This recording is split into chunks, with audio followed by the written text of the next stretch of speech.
Rebirth of secret billionaire episode 13। Rupali डरते हुए अपने सामने खड़े रवि को देख रही थी और जब रवि गुस्से से अपनी आंखें बंद करता है तो रूपाली उसके करीब आकर अपने हाथ उसकी पीछे पीठ पर रखकर उसके सीने से अपना सर चिपका कर बोली, मुझे माफ कर दो रवि जी, और प्लीज अब आप गुस्सा मत हो। देखो भगवान ने सब अच्छा कर दिया, अब आप मेरे पास हो तो मैं क्यों खुद को खत्म करूंगी। प्लीज आप शांत हो जाइए, आपको इस तरह गुस्से में देख मुझे काफी डर लग रहा है। ये बोलती हुई उसका शरीर कांप रहा था और जिसका एहसास होते ही और उसकी बात सुनने के बाद रवि अपनी आंखें खोलकर गहरी सांस लेता है और फिर उसके सिर पर हाथ फिरते हुए बोला, ओके डरना बंद करो, मैं नहीं हूँ गुस्से में और तुमने सही कहा कि अब सब कुछ ठीक हो गया है। अब जाओ बबीता के साथ मेरे लिए कुछ बनाकर लाओ, मुझे बहुत जोर से भूख लग रही है। रवि मुस्कुराते हुए बोला और जिसकी बात सुनकर रूपाली अपना सिर ऊपर करके उसे देखते हुए बोली, ओके मैं अभी लेकर आए। और इतना बोल वो उसे दूर होकर जैसे ही आसपास सभी को देखती है जो उसे और रवि को ही देख रहे थे तो उसका चेहरा शर्म से लाल हो जाता है। उसे याद ही नहीं रहा कि यहाँ बाकी लोग भी है और वो बेशर्मों की तरह रवि की गले लगी थी। और रूपाली को इस तरह शर्माते हुए देखकर सभी लोग मुस्कुराने लगते हैं। निहारिका रूपाली के पास आकर प्यार से उसके सर पर हाथ फेरते हुए बोली, कोई बात नहीं, तुमने अच्छा किया। रवि का गुस्सा शांत कराकर मैं तुम जैसी ही लड़की को ही अपने रवि की लाइफ में लाना चाहती थी। इतना बोल वो मुस्कुराने लगती है जिसे देखकर रूपाली भी मुस्कुराकर उसे देखती है और फिर बबीता के साथ किचन में चली जाती है सभी के लिए सुबह का नाश्ता बनाने के लिए। और उसके किचन में जाते ही रवि के चेहरे के भाव फिर से कठोर से होने लगते हैं जिसे देखकर निहारिका उसके कंधे पर हाथ रखकर बोली, रवि जो भी करना सोच समझकर करना, क्योंकि जो आदमी अस्पताल में गन लेकर फोटो खिंचवा सकता है अपने लोगों से कहकर और फिर हमारी रूपाली को ब्लैकमेल कर सकता है उसकी पकड़ जरूर माफिया पर भी होगी, इसलिए सावधान रहना।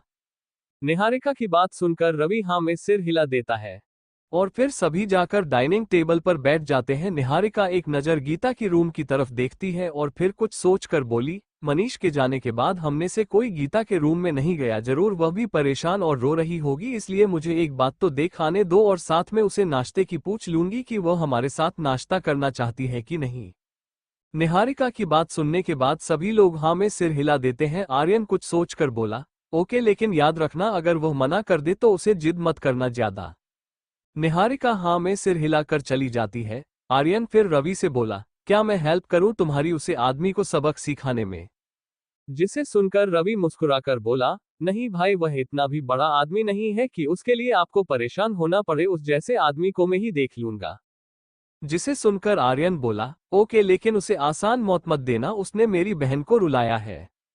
जिसे सुनकर रवि मुस्कुरा देता है, बस क्योंकि उसने भी सोच लिया था कि यह अर्जुन के साथ कुछ बहुत बड़ा होने वाला है जिसका उसे एहसास होना चाहिए कि उसने किससे पंगा लिया था, और उससे लिया होता तो उसे फर्क नहीं पड़ता, पर उसने उसकी रूपाली को रुलाया और उसे उससे दूर करने की कोशिश की तो उसे उसकी की एक ही सजा तो देनी पड़ेगी। यही सोचकर उसके चेहरे पर टेढ़ी मुस्कान थी।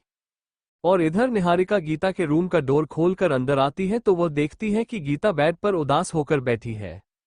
और डोर खोलने की आवाज सुनकर वह सामने डोर की तरफ देखती है तो निहारिका को देखकर अपना मुंह फिरते हुए बोली, क्या हुआ, अब क्यों आए हो। तुम्हारे भाई ने जो मेरे साथ किया उसके लिए मेरे ऊपर हंसने के लिए, या जो वो अभी करने वाला था वह नहीं कर पाया इसलिए मुझे समझाने आई हो कि मैं क्यों उसे पर गुस्सा किया और उसे वो सब नहीं करने दिया। निहारिका गीता की बात सुनकर हैरान होकर उसे देखने लगती है जिसे देखकर गीता चेहरे पर फेंकी मुस्कान आ जाती है और वह निहारिका को देखकर बोली, क्या हुआ, क्या मुझे आपका प्लान समझ आ गया इसलिए हैरान हो। वैसे खूब प्लान किया आपने, पहले पूरे घर को प्यार दिखाया अपना झूठा और फिर अपने परिवार वालों को बुला लिया और फिर अपने भाई को मेरे पीछे छोड़ दिए जिसकी वजह से मेरे साथ ये सब हो गया।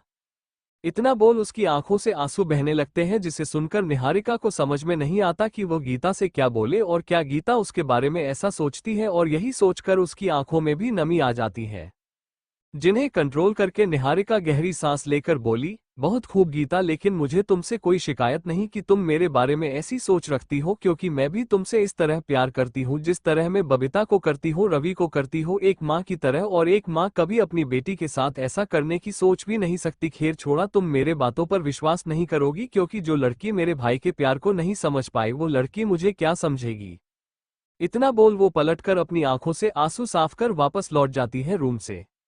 निहारिका की बात सुनकर और उसे जाते हुए देखकर गीता बेड पर लेटकर तकिए के नीचे मुंह छुपाकर रोने लगती है जोर से। आज उसने अपनी मां पर भी इल्जाम लगा दिया, जो उसके बारे में सपने में भी बुरा नहीं सोच सकती, लेकिन वह क्या करे, उसे मनीष को दूर रखने के लिए सब करना पड़ रहा है। निहारिका अपनी आंखों से आंसू साफ करके जब घर के हॉल में सबके पास आती है तो देखी है कि डाइनिंग टेबल पर सभी लोग बैठकर नाश्ता कर रहे थे, रूपाली को छोड़कर, जो साइड में खड़ी होकर सबकी प्लेट में नाश्ता रख रही थी। ये देखकर निहारिका उसके पास आते हुए बोली, अरे रूपाली, तुम्हें क्यों नहीं खा रही? क्या तुम्हें भूख नहीं लग रही? निहारिका की आवाज सुनकर सभी लोग उसकी तरफ देखते हैं और रूपाली कुछ बोल पाती उससे पहले ही दादाजी बोले, हाँ बेटी, तो भी बैठ जा, तो भी भूखी होगी। लेकिन रूपाली ना में सिर हिलाने लगती है, लेकिन मैं निहारिका उसके पास आकर उसे रवि की पास की कुर्सी पर बैठा देती है और फिर उसे एक प्लेट में नाश्ता भी दे देती है। रूपाली उसे देखकर ना में सिर हिलाने लगती है तो मैं निहारिका उसे आंखें देखती है, जिसे देखकर वो चुपचाप अपना सर नीचे कर लेती है। निहारिका फिर अपने लिए भी एक प्लेट में नाश्ता लेकर जाकर आर्यन के पास वाली कुर्सी पर बैठकर नाश्ता करने लगती है। रूपाली शर्म से ही अपना सिर नीचे करे चुपचाप नाश्ता कर रही थी, तभी उसे कुछ एहसास होता है और वह रवि के हाथ की तरफ देखती है, जो नीचे से उसकी कमर पर उसकी हाथ की उंगलियां फिर रहा था, जिससे रूपाली को हंसी आने लगती है कि अपने मुंह पर हाथ रख लेती है और फिर रवि को अपनी आंखें दिखाकर उसका हाथ पकड़कर अपनी कमर से दूर कर देती है। रूपाली को अपने मुंह पर हाथ रखे हुए देखकर बबीता बोली कंफ्यूज होकर, भाभी आपको क्या हुआ? और कहीं आपको उल्टी तो नहीं आ रही? कहीं आप मां तो नहीं बनने वाली? और उसकी बात सुनकर सभी हैरान हो जाते। रवि, जिसके मुंह में पोहे थे, वह एकदम से सामने कुर्सी पर बैठे आर्यन के ऊपर गिरते हैं, क्योंकि रवि बबीता की बात सुनकर जोर जोर से खांसने लगता है। निहारिका आर्यन की मुंह से पोहा साफ करते हुए बबीता से गुस्से में बोली, यह क्या बबीता, तुम सोच समझकर नहीं बोल सकती क्या? रूपाली रवि के आगे पानी का गिलास करके अपना सिर नीचे कर लेती है, क्योंकि उसे समझ में नहीं आ रहा था कि वह क्या बोले। डाइनिंग टेबल पर सभी नाश्ता कर रहे थे। बबीता की बात सुनकर रूपाली अपना सिर नीचे की हुई थी शर्म से, लेकिन वो चोर नजरों से रवि को घूरे जा रही थी। तभी दादाजी अपना नाश्ता करते हुए खड़े होकर बोले कुर्सी से, रवि और रूपाली बेटी, मुझे नहीं पता तुमने कहाँ शादी की और कैसे शादी की, लेकिन फिर भी मैं ये चाहूंगा कि मैं एक बार तुम्हारे दादाजी से बात करके तुम लोगों की फिर से अच्छे से शादी करवाऊंगा, तब तक तुम दोनों अलग अलग रूम में रहना। इतना बोल दादाजी रवि और रूपाली को देखते हैं तो रूपाली तो हाँ मैं सिर हिला देती है, लेकिन रवि का बुरा सा मुंह बन गया था, जिसे दादाजी देखकर बोले, इस तरह का मुंह मत बना और मेरी बात याद रखना, मेरी होने वाली बहू के पास ही मत जाना जब तक मैं तुम दोनों की शादी ना करवा दूं। और ये बात मैंने निहारिका और आर्यन से भी बोली थी, तभी तेरी भाभी एक दिन तेरे रूम में रुकी थी, याद है ना तुझे? दादाजी की बात सुनकर सभी लोग हाँ में सिर हिला देते हैं और फिर दादाजी अपने रूम में चले जाते हैं। दादाजी के जाते ही रवि निहारिका को देखकर बोला, भाभी यह क्या बात हुई? और आप दोनों अलग अलग इसलिए रुके थे ना क्योंकि आप लोगों की शादी नहीं हुई थी, लेकिन मेरी और रूपाली की शादी तो हो गई ना, यह मेरी बीवी है। अब दादाजी बोल रहे हैं कि फिर से शादी होगी, तब तक के लिए मैं अपनी बीवी से दूर रहूं, ऐसा थोड़ी होता है। रवि अपने पास बैठी रूपाली के कंधे पर हाथ रखकर उसे खुद से चिपका कर बोला।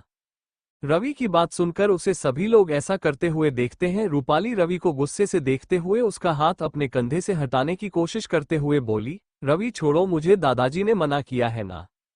लेकिन रवि और कस के रूपाली को अब खुद से चिपका लेता है। रूपाली फिर गहरी सांस लेकर सामने देखती है तो आर्यन तो चुपचाप अपना सिर नीचे करके अपना नाश्ता कर रहा था। बबीता जरूर उन्हें देखकर मुस्कुराई जा रही थी और निहारिका रवि को देखकर बोली, रवि छोड़ो उसे, और क्या कहा तुमने कि तुम्हारी शादी हो चुकी है, लेकिन मांग में सिंदूर भरने से और गले में मंगलसूत्र पहनने से शादी नहीं होती, पूरी रस्म करनी पड़ती है शादी के लिए, जैसे मेरी और आर्यन जी की हुई थी। तो फिर तब तक तुम भी एक दूसरे से अलग ही रहना और अब उसे छोड़ो भी।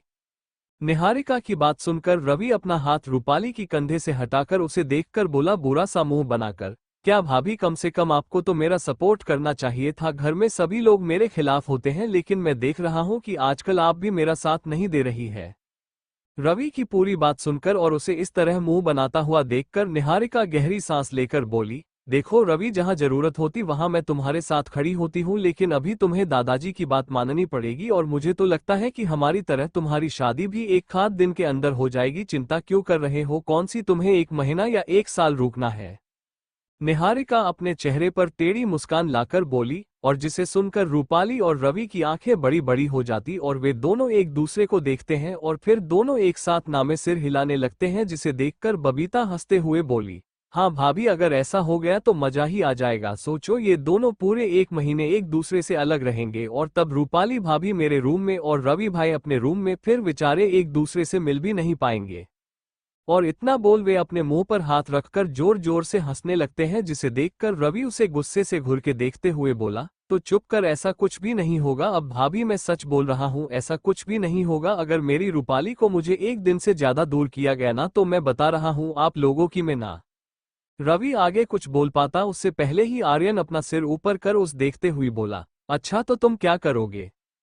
और आर्यन की बात सुनकर रूपाली अपना सिर नीचे कर लेती है। निहारिका बबीता मुस्कुराने लगते हैं और रवि डरते हुए बोला, भाई मैं कर भी क्या सकता हूँ, आप दोनों के पैर पकड़ लूंगा, क्योंकि फिर आप लोग ही मेरा कुछ कर सकते हैं, क्योंकि अब मुझे मेरी बीवी से दूरी सही नहीं जाएगी। आपको पता ना, वैसे ही कितने दिनों से मैं अपनी बीवी के साथ नहीं सो पाया। और रवि रूपाली को फिर से खुद से चिपका कर बोला, लेकिन फिर भी ऐसा कुछ बोल गया था जिसकी वजह से सबकी आंखें बड़ी बड़ी हो गई थी। रूपाली ने तो अपना सिर पकड़ लिया था, क्या करे वो इस आदमी का जो बोलने से पहले कुछ सोचता ही नहीं, और अब सबको पता चल जाएगा कि भी लोग शादी से पहले भी एक दूसरे के साथ सो चुके हैं। और जैसा कि रूपाली सोची रही थी, निहारिका रवि और रूपाली को देखते हुए बोली, इसका मतलब तुम लोग शादी से पहले भी। इतना बोल वो रवि और रूपाली को देखने लगती है और रवि के चेहरे पर आए भाव को देखकर वो समझ जाती है कि वो जो सोच रही है वो बिल्कुल सही है ये दोनों। जिसे सोचकर निहारिका अपना सिर पकड़कर बोली, हे भगवान, तुम लोगों की तो शादी से पहले ही सुहागरात बन चुकी है, पता नहीं ये बात दादाजी को पता चलेगा तब क्या होगा। निहारिका की बात सुनकर रवि और रूपाली की आंखें बड़ी बड़ी हो जाती है और दोनों निहारिका और आर्यन को देखकर नामे सिर हिलाने लगते हैं कि वह इस बारे में दादाजी को कुछ ना बताएं। जिससे आर्यन बोला, अच्छा लेकिन क्यों ना बताऊं मैं, तुम लोग पहले ही सब कर चुके हो तो फिर दादाजी को इस बारे में पता होना चाहिए ना, कि जल्दी इस घर में उनका पर पोता आने वाला है, वह भी छोटी बहू से। इस बार आर्यन ने मजाक किया था और उसकी बात सुनकर रूपाली का चेहरा पूरा शर्म से लाल हो जाता है और वह अपना सिर नीचे करते हुए बोली, क्या भाई आप भी ना, भला अपनी बहन के बारे में ऐसा कौन बोलता है? आर्यन की बात सुनकर सब लोग मुस्कुरा रहे थे। आर्यन रूपाली की बात सुनकर हंसने लगते हैं। फिर निहारिका बोली, ओके कोई बात नहीं, मैं और आर्यन जी बात कर लेंगे दादाजी से कि वे तुम लोग की शादी जल्दी से कर दे, ताकि तुम लोग फिर से कोशिश कर सके उन इस घर में बच्चा लाने की। जिसे सुनकर रवि मुस्कुराने लगता है। रूपाली भी अपना सिर नीचे करे मुस्कुराए जा रही थी। नाश्ता होने के बाद दादाजी रवि रूपाली और पंडित जी रूपाली के घर के लिए निकल जाते हैं, उसके दादाजी से बात करने के लिए शादी की। आर्यन स्टडी रूम में अपना काम करने लगता है लैपटॉप पर और निहारिका बबीता के साथ घर का सारा काम करके अपने रूम में चली जाती है। निहारिका आर्यन को रूम में ना देखकर बेड पर रखे अपने फोन को उठाकर एक गहरी सांस लेकर समीर को अपने फोन से एक मैसेज कर देती है और फिर कुछ देर बाद समीर का मैसेज आता है, जिसे देखकर निहारिका अपने घड़ी में टाइम देखती है तो दिन के 2 बजे हैं, अभी उसके पास अभी टाइम है तो वो तैयार हो सकती है। यही सोचकर निहारिका तैयार होने लगती है। कुछ देर बाद निहारिका घर से बाहर आकर टैक्सी लेकर निकल जाती है समीर से मिलने के लिए, लेकिन वो इस बात से अनजान थी कि उसके हर एक कदम पर आर्यन की नजर थी। वो लैपटॉप से उसे देख रहा था घर में लगे कैमरा से, और जिसे देखकर आर्यन के हाथों की मुट्ठी कस जाती है और अपने सामने रखे लैपटॉप को गुस्से से दूर फेंक देता है। रात में उनकी बीच में उतना कुछ हुआ फिर भी निहारिका उस आदमी से मिलने के लिए गई और उसके आंखों में एक अलग ही आग जलने लगती है, जिससे सब जलकर राख हो सकता था। दूसरी तरफ रूपाली रवि और दादाजी के साथ जब अपने घर पहुंच के देखती है तो उसे अपने दादाजी पूरे घर में कहीं नहीं दिखाई देते, जिसे देखकर वो काफी परेशान हो जाती है और दादाजी की रूम से वापस आकर हाल में बैठे दादाजी और रवि के पास आकर बोली, रवि मेरे दादाजी कहीं दिखाई नहीं दे रहे, वो कहाँ गए? इतना बोल उसकी आंखों से आंसू बहने लगते हैं और उसकी बात सुनकर रवि और उसके दादाजी के साथ पंडित जी हैरान हो जाते हैं। रवि जल्दी से रूपाली के पास आकर बोला, रूपाली रोना बंद करो, क्या तुमने दादाजी को देखा ना उनके कमरे में सही से, और अपने कमरे में आसपास के रूम में देखा क्या? रूपाली रोती हुई हाँ में सिर हिला देती है, जिसे देखकर दादाजी बोले, हरिराम कहाँ जा सकता है, यहीं कहीं होगा, हम सब मिलकर देखते हैं किसी रूम में होगा। और उनकी बात सुनकर सभी अलग अलग रूम में ढूंढने लगते हैं, लेकिन इसका कोई फायदा नहीं होता क्योंकि वे उन्हें कहीं दिखाई नहीं देते और आखिर में सभी फिर वापस हाल में सोफे के पास आकर खड़े हो जाते हैं। रूपाली का रोकर बुरा हाल हो रहा था, उसे रवि उसे संभालते हुए बोला, रूपाली तुम चिंता मत करो, मैं अभी पता लगाता हूँ कि दादाजी कहाँ गए। रूपाली रोते हुए खुद को कोसे जा रही थी कि यह सब उसकी वजह से ही हुआ। तभी पंडित जी हैरान होकर बोले, खून? खून, जिसे सुनकर सभी लोग उनकी तरफ देखते हैं और फिर उसे तरफ जिस तरफ वे उंगली कर रहे थे तो सीढ़ियों से थोड़ी साइड में खून की बूंद डरी हुई थी जो अब तक सूख भी चुकी थी, लेकिन जिसे देखकर सभी लोग काफी डर जाते हैं रूपाली को, और डर और घबराहट के मारे बेहोशी से होने लगती है, जिसे रवि आराम से सोफे पर बैठा देता है और फिर अपना फोन निकालकर किसी को कॉल करके कुछ बोलता है और फिर कॉल काटकर रूपाली के पास बैठकर उसके माथे पर आए पसीने को साफ करते हुए बोला, रूपाली देखो, खुद को संभालो, कुछ नहीं हुआ होगा, दादाजी बिल्कुल ठीक होंगे। जिसे सुनकर रूपाली की आंखों से आंसू बह जा रहे थे और वो उसे देखकर बोली, तुम अभी यही बोल रहे हो, ये सब देखने के बाद भी मान लो कि उनके साथ कुछ हो गया है जिसकी वजह सिर्फ तुम हो रवि। रूपाली की बात सुनकर रवि हैरान होकर उसे देखने लगता है और उसके पीछे बैठे दादाजी और पंडित जी एक दूसरे को देखते हैं, जिसे देखकर रूपाली रोते हुए रवि से बोली, ये सब तुम्हारी वजह से हुआ है और अगर मेरे दादाजी कुछ हो गया होगा ना तो रवि याद रखना, मैं तुम्हें कभी माफ नहीं करूंगी, कभी नहीं। इतना बोल वो रोने लगती है। रवि कुछ बोल पाता उससे पहले ही दादाजी उसके कंधे पर हाथ रखकर बोले, बेटे उसे समझाने की जगह यह अच्छा होगा कि तुम उसके दादाजी का पता लगाओ, तभी सब कुछ सही हो पाएगा।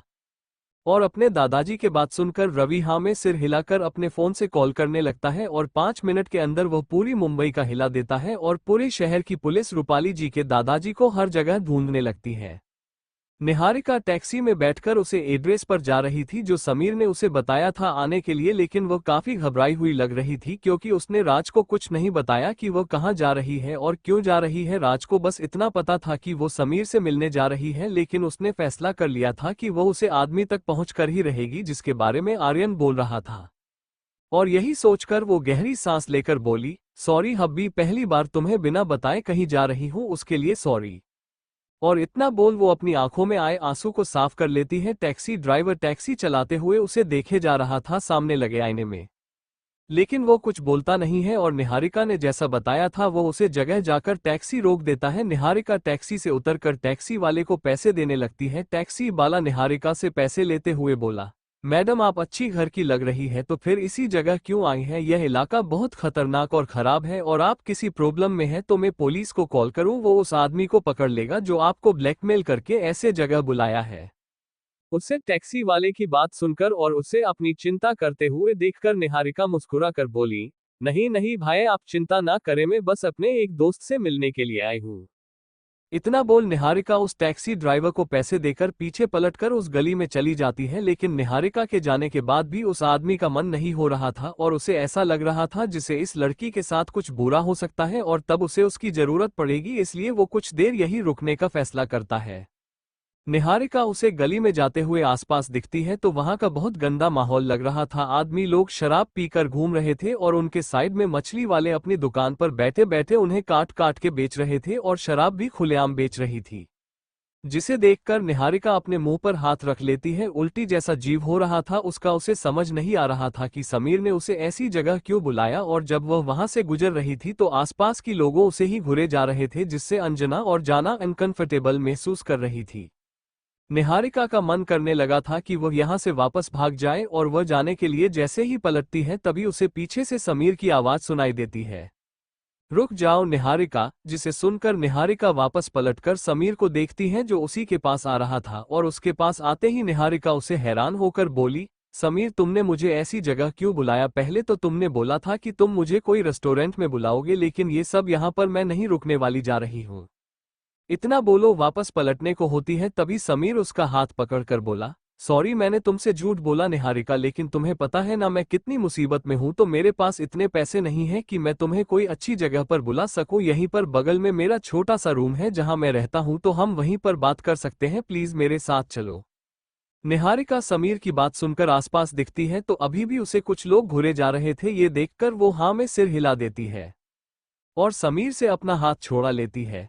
इस पर समीर कुछ नहीं बोलता है और फिर वो निहारिका को अपने पीछे आने का इशारा करके आगे बढ़ जाता है, तो निहारिका समीर के पीछे चलने लगती है आसपास देखते हुए। साथ में उसने अपने मुंह पर भी हाथ रख लिया था आसपास की गंदगी के वजह से।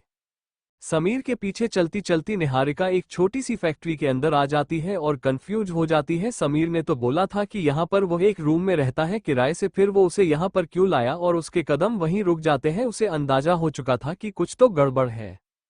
निहारिका का रुकने का एहसास होते ही समीर भी रुककर पीछे पलटकर उसे देखने लगता है। निहारिका को खुद को इस तरह देखता हुआ देखकर समीर कंफ्यूज सा चेहरा बनाकर बोला, अरे निहारिका क्या हुआ, आओ ना, बस थोड़ी दूर और है। निहारिका समीर के चेहरे के भाव और उसकी बात सुनकर समझ जाती है कि समीर उससे झूठ बोल रहा है, क्योंकि उसके चेहरे के भाव और उसकी बातें आप उसमें मैच नहीं कर रही थी। इसलिए वह अपने कदम पीछे लेते हुए बोली, समीर मैंने तुम पर विश्वास करके फिर से सबसे बड़ी गलती कर दी, तुम किसी की विश्वास के लायक हो ही नहीं। जिसे सुनकर समीर बोला, सॉरी निहारिका, लेकिन मैं मजबूर था। इतना बोल वो उदास होकर अपना सिर नीचे कर लेता है, लेकिन निहारिका उसे पर ध्यान नहीं देती और पलटकर जैसे ही जाने को होती है तभी वह देखती है कि दो आदमी उसके आगे आकर खड़े हो जाते हैं और रास्ता रोक लेते हैं उसका जाने से। जिसे देखकर निहारिका काफी डर जाती है, लेकिन वह अपने चेहरे पर डर के भाव आने नहीं देती है और वापस पलटती है तो पीछे से भी उसके दो आदमी आकर खड़े हो गए थे। ये देखकर निहारिका एकदम से वापस पलटकर फैक्ट्री के गेट की तरफ भागने लगती है, उन दोनों आदमियों के पास से निकलकर, जिसे देखकर वे दोनों आदमी उसके पीछे भागते हैं। ये देखकर समीर उदास होकर अपना सिर नीचे कर लेता है, क्योंकि अगले पल ही निहारिका गेट के पास आकर देखती है तो मेन गेट बंद था फैक्ट्री का और वो निहारिका को पकड़कर दो लोग समीर के पास से ले जाने लगते हैं। समीर को निहारिका गुस्से से देखे जा रही थी, जिसे देखकर वह गहरी सांस लेकर बोला, सॉरी मेरे पास और कोई रास्ता नहीं था निहारिका, और वैसे भी क्या फर्क पड़ता है, तुम तो पहले भी कई मर्दों के साथ सो चुकी हो ना। और फिर उन लोगों के पीछे जाने लगता है जिनके हाथों से निहारिका अपने हाथ छुड़ाने की कोशिश करते हुए बोल रही थी, मुझे छोड़ दो, नहीं तो तुम लोगों के साथ ऐसा कुछ होगा जिसका तुमने सपने में भी नहीं सोचा होगा। लेकिन कोई उसकी बात पर ध्यान नहीं देता है और उसे लाकर एक आदमी के सामने खड़े कर देते हैं, जहां एक आदमी उनके सामने कुर्सी पर बैठा हुआ था और अपने सिर पर गोल टोपी पहना हुआ था। जिसे देखकर निहारिका कंफ्यूज हो जाती है कि ये आदमी कौन है। तभी वह आदमी अपना सिर ऊपर करके निहारिका को देखता ऊपर से नीचे, जिसे देखकर उसकी आंखों में चमक आ जाती है और वह समीर को देखकर बोला, माना पड़ेगा यार, क्या लड़की है, इसके लिए तो मैं कुछ भी कीमत देने के लिए तैयार हूं तुझे। और उसे आदमी की बात सुनकर निहारिका शौक रह जाती है। तभी उसके पास से समीर मुस्कुराते हुए जाता है और वो उसे आदमी के पास आकर खड़ा होकर बोला, मैंने आपसे पहले ही कहा था, ये लड़की लाखों करोड़ों में एक है, जिसके लिए आप खुद मुझे खुश होकर मेरी सारी दौलत वापस कर देंगे। वह आदमी जिसके चेहरे पर चाकू का निशान था और निहारिका को देखे जा रहा था, और वो समीर की बात सुनकर खुश होकर बोला, हाँ ये तो सही है, इसलिए जा, मैं तुझे तेरे सारे पैसे वापस करता हूँ। जिसे सुनकर समीर मुस्कुराने लगता है। निहारिका उन दोनों की बात सुनकर समीर से गुस्से से बोली, समीर तो ये तुम्हारा प्लान था ना इस आदमी के साथ मिलकर मुझे यहाँ तक लाने का। समीर मुस्कुरा कर बोला, सॉरी यार, कोई टाइम था जब मैं तुम्हारे साथ अपनी पूरी लाइफ बताने की सोचता था, लेकिन तुम ही तैयार नहीं हुई और पता नहीं किस किस मर्द के साथ वो सब करती रही, तो मेरा दिल उठ गया तुमसे। लेकिन एक बात माननी पड़ेगी, जब जब मैं मुसीबत में फंसा हूं तुमने मुझे निकाला है, और आज भी देखो मुझे इतनी बड़ी मुसीबत से निकालकर खुद अपनी इज्जत इन लोगों को दे रही हो, यह एहसान मैं तुम्हारा कभी नहीं भूलूंगा। जिसे सुनकर निहारिका बोली, तुम गलत सोच रहे हो समीर, बल्कि तुम सब लोग मरने वाले हो, तो मैं नहीं पता तुम लोगों ने किसे अपनी चाल में फंसाया है, बहुत जल्दी तुम सबकी लाश नीचे पड़ी होगी। निहारिका सभी की तरफ अपनी एक उंगली पॉइंट करके बोली, जिसे देखकर सभी हैरान हो जाते हैं। वह आदमी समीर को देखता है तो समीर उसे आदमी से बोला, नहीं नहीं बॉस, आप डरो मत, ऐसा कुछ नहीं होगा, इस लड़की के पीछे कोई नहीं है, और वैसे भी किसी में हिम्मत है जो आपके इलाके में आकर आपको मार सके।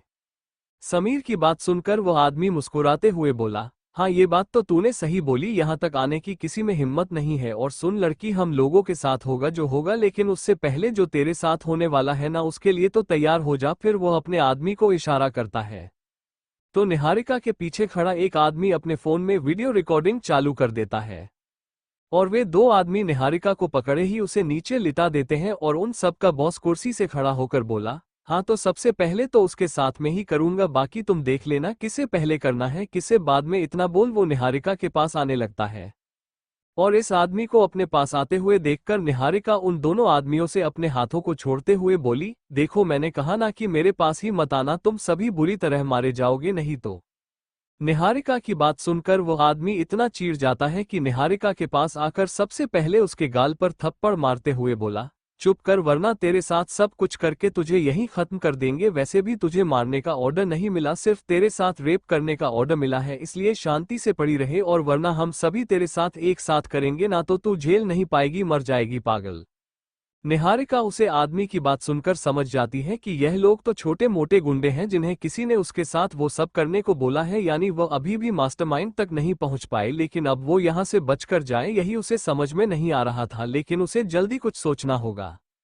तभी वह देखती है कि वह मोटा आदमी अपने कपड़े उतार रहा है एक एक करके, जिसे देख निहारिका अपना सिर दूसरी तरफ मोड़ लेती है। वह आदमी निहारिका के पैरों के पास बैठकर उसके ऊपर आ जाता है, जिसे देखकर निहारिका की हाथों की मुट्ठी कस जाती है और वह आदमी जैसे ही निहारिका को किस करने वाला होता है तभी निहारिका अपनी आंखें बंद कर लेती है और अपना पैर ऊपर करके अपना उस पैर का घुटना उस आदमी के मेन पार्ट पर दे मारती है, जिससे उसे आदमी की चीख निकल जाती है और वह अपना मेन पार्ट पकड़कर साइड में लेटकर बोला, मार डाला री इस लड़की ने। और अपने बॉस को इतने दर्द में नीचे पड़ा हुआ देखकर पीछे खड़े दो आदमी, और वे दो आदमी जो निहारिका को पकड़े हुए थे, वे भी उसे छोड़कर अपने बॉस के पास आकर उसे देखने लगते हैं, और जिसका फायदा उठाकर निहारिका उसे फैक्ट्री के मेन डोर की तरफ भागती है। एक बड़े से हॉस्पिटल के आगे एक ब्लैक रंग की कार आकर रुकती है, जिसमें रूपाली कार का आगे का डोर खोलकर सबसे पहले बाहर आती है और हॉस्पिटल के अंदर भागती है, और उसके पीछे रवि भी कार का डोर खोलकर अपने साइड का उसके पीछे भागता है। दादाजी और पंडित जी भी उनके पीछे जाते हैं। अस्पताल के मेन गेट पर कमिश्नर कुछ पुलिस वालों के साथ खड़ा हुआ था, जिनके पास आकर रूपाली बोली, मेरे दादाजी कहाँ है? तो सभी पुलिस वाले कंफ्यूज हो जाते हैं, जिसे देखकर रूपाली जोर से चीखते हुए बोली, मैंने पूछा कुछ तुम लोगों से, कहाँ है मेरे दादाजी? जिसे सुनकर कमिश्नर कुछ बोल पाता उससे पहले ही वह देखता है कि रवि सर भी आ रहे हैं, तो वह रूपाली को देखकर बोले, मैडम आप रवि सर के साथ है क्या? तो रूपाली हाँ में सिर हिला देती है। तब तक रवि भी उनके पास आ जाता है। कमिश्नर रूपाली से माफी मांगता है और फिर रवि और रूपाली को अपने पीछे आने का इशारा करके अस्पताल के अंदर चला जाता है एक हवलदार के साथ, और उनके पीछे दादाजी और पंडित जी भी आ रहे थे। सभी लोग लिफ्ट से तीसरी मंजिल के एक रूम के आगे पहुंचते हैं। कमिश्नर को एक रूम के आगे रुकते हुए देखकर रूपाली एक नज़र रवि को देखती और फिर दोनों जल्दी से उसे रूम के अंदर चले जाते हैं। रूम के अंदर जाकर रवि और रूपाली देखते हैं कि रूपाली जी के दादाजी बेड पर लेट हुए थे, अपनी आंखें बंद किए, और उनके पास ही सोफे पर रूपाली की दोनों दोस्त बैठी हुई थी जो उसे शादी में तैयार कर रही थी। रूपाली यह सब देखकर भागकर अपने दादाजी के पास आती है। उनकी हालत देख अपने मुंह पर हाथ रखकर बोली रोते हुए, दादाजी आपको क्या हुआ? आपको इतनी चोट कैसे लगी? रवि भी हैरान था दादाजी की हालत देखकर। उनके माथे और नाक में से हर जगह पट्टी लगी हुई थी और पट्टी के ऊपर से भी दिख रहा था खून, यानी कि उन्हें देखकर साफ लग रहा था किसी ने उन्हें बहुत मारा है, लेकिन कौन मार सकता है उन्हें? रवि यह सोच रहा होता है तभी वे दो लड़की जो सोफे पर बैठकर अपना अपना फोन चला रही थी रूपाली की बात सुनकर उसे देखते हैं, फिर जल्दी से उसके पास आते ही बोली, रूपाली तुम आ गई। जिसे सुनकर रूपाली नम आंखों से उन्हें देख बोली, ये सब क्या हुआ? मेरे दादाजी की यह हालत किसने की? रूपाली की बात सुनकर रवि भी उन दोनों लड़कियों को देखता है, जो दोनों लड़कियां पहले एक दूसरे को देखती है और फिर कुछ बोल पाती उससे पहले रूपाली फिर से बोलिए गुस्से में, कुछ पूछ रही हूं मैं तुम दोनों से? मैंने कहा किसने किया मेरे दादाजी के साथ ऐसा? जिसे सुनकर वे दोनों लड़कियां में से एक बोली, सॉरी यार, वैसे दादाजी ने मना किया था तुझे बताने के लिए, और उनका कहना था कि अगर मैं मर गया तो मेरे रूपाली से कहना कि वे खुश हैं और उन्हें बहुत खुशी कि तुमने अपने लिए रवि को चुना, उसे लड़के अर्जुन को छोड़कर। लेकिन रूपाली उस लड़की को देखकर बोली, मैं तुमसे यह नहीं पूछा कि दादाजी क्या कहना चाहते थे, मैं तुमसे ये पूछ रही हूं कि उनकी हालत ऐसी किसने की? और यह बोलते समय रूपाली की आंखें गुस्से से लाल हो रही थी। तभी रवि रूपाली के कंधे पर हाथ रखकर बोला, रूपाली शांत हो जाओ। लेकिन रूपाली इतने गुस्से में थी कि वो राज का हाथ भी हटा देती है और फिर उन दोनों लड़कियों को घूर के देखती है, तो वे दोनों लड़कियां में एक बोलती है, पहले सॉरी यार, लेकिन तेरे जाने के बाद। इतना बोल वो रूपाली को सब कुछ बता देती है क्या हुआ था तब, और अर्जुन ने गुस्से में उसके दादाजी को चोट पुछाई थी और वो जाते हुए धमकी देकर गया था कि तुम्हें अपना बनाकर मानेगा और वो तुम और रवि को अलग भी कर देगा, ऐसा बोलकर गया था। सब सुनने के बाद रूपाली हैरान हो जाती है और रवि का चेहरा का गुस्से से लाल हो जाता है। गुस्से में बोला, ऐसा कुछ नहीं होगा, उससे पहले उसकी लाश पड़ी होगी दादाजी के पास। इतना बोल वो गुस्से में पलट कर जाने लगता है, जिसे देख सभी हैरान हो जाते हैं और वे दोनों लड़कियां रूपाली को देख बोली, रूपाली तो यहाँ क्यों खड़ी, जा रोक उसे नहीं तो। लेकिन तभी रूपाली बोली, नहीं तो क्या, कुछ नहीं होगा, अब मुझे भी उस आदमी को हॉस्पिटल के बेड पर देखना, बस तभी मैं ये से किसी के साथ जाऊंगी, वरना अपने दादाजी को नहीं छोड़ेगी। उसकी बात सुनकर वे दोनों लड़कियां रवि को देखती हैं जिसके कदम डोर के पास रुक गए थे। रवि रूपाली के कहने का मतलब समझ गया था कि रवि यहाँ तो अर्जुन को मारकर हॉस्पिटल लाकर बेड पर लिटा दे और इसकी हालत भी उसके दादाजी से बुरी होनी चाहिए, वरना वो रवि से कोई रिश्ता नहीं रखेगी कभी, और यह बात जान ले रवि। जिसे सुनकर रवि की हाथों की मुट्ठी कस जाती है और उसके आंखों में खून सवार हो जाता है और रूम से जाने लगता है, जिसे देखकर रवि के दादाजी जो पंडित जी के साथ खड़े होकर ये सब देख और सुन रहे, वो रवि से बोले, रवि कोई पागलपन बेटे, उसको पकड़ने का काम पुलिस का बेटे, तुम जोश में कोई कदम नहीं उठो। लेकिन रवि उनकी बात को इग्नोर करके वहां से चला जाता है, जिसे देख दादाजी एक पल के लिए हैरान हो जाते हैं कि वो रवि जो हमेशा उनकी बात मानता था, छोटे से वो लड़का इस कलाए लड़की के वजह से उनकी बात को टाल कर चला गया। दादाजी को हैरान देख पंडित जी बोले, अभी वो गुस्से में इसलिए उसने आपकी बात का नहीं माना, आप नाराज मत।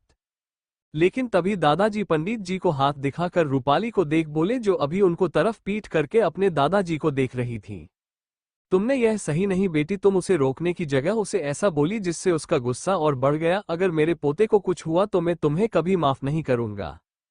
इतना बोल दादाजी निराश होकर उस रूम से चले जाते हैं और उनके पीछे पंडित जी भी रूपाली और उन दोनों लड़कियों को देखकर चले जाते हैं।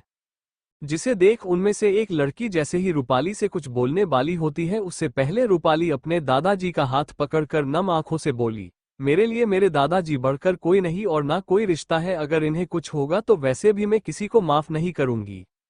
रूपाली की बात सुनकर वे दोनों लड़की एक दूसरे को देखकर गहरी सांस लेते हैं। वे दोनों समझ गई थी अभी रूपाली गुस्से और अपने दादाजी के प्यार के आगे कुछ और ना देखना चाहती है ना कुछ सुनना चाहती है, और यह अच्छा तो नहीं, शायद रूपाली जी के दादाजी होश में आएंगे और उन्हें इस बारे में पता चलेगा तो शायद उन्हें भी रूपाली का ऐसा करना पसंद नहीं आए। लेकिन अभी रूपाली यह सब समझने के मूड में नहीं थी, इसलिए वे दोनों लड़कियां उससे कुछ नहीं बोलती है।